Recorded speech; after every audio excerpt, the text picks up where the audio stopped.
हिंदी सुलेख की कलम, दवात, सलेट, तख्ती की बातें चल रही थी पिछली वीडियोस में।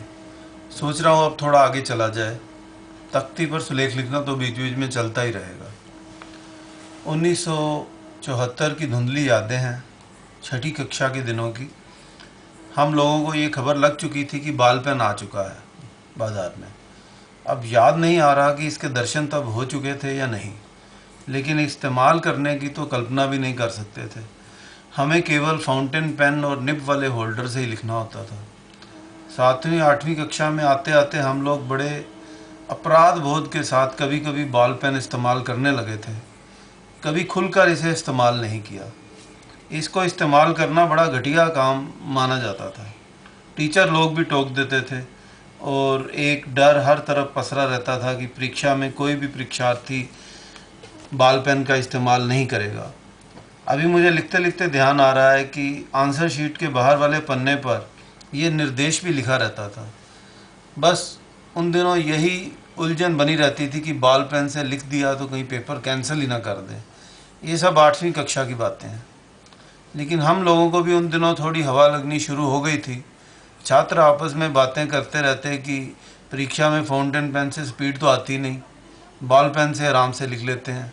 लेकिन शायद ही कोई हिम्मत कर पाता कि परीक्षा में इसे इसको इस्तेमाल करने की कोई शायद ही हिम्मत करता होगा।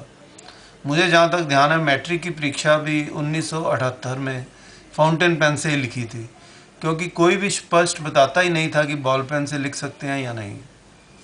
बॉल पेन के शुरुआती दिनों में मेटल के बॉल पेन मिलते थे, जैसा कि आप ये देख रहे हैं।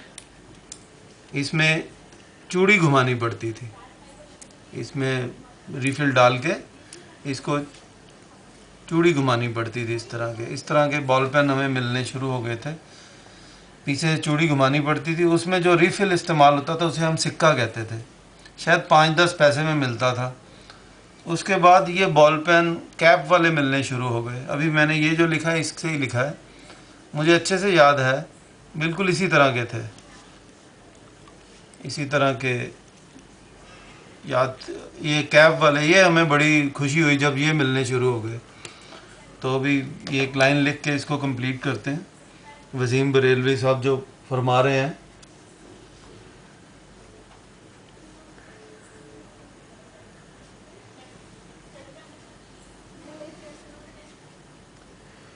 तुम्हारी राह में मिट्टी के घर नहीं आते, इसीलिए तो तुम्हें हम नज़र नहीं आते। खुशी की आंख में आंसू की भी जगह रखना, बुरे ज़माने कभी पूछ कर नहीं आते। बिसाते इश्क पे बढ़ना किसे नहीं आता, ये और बात है कि बचने के घर नहीं आते। वसीम जहन बनाते हैं तो वही अखबार जो लेके एक भी अच्छी खबर नहीं आते।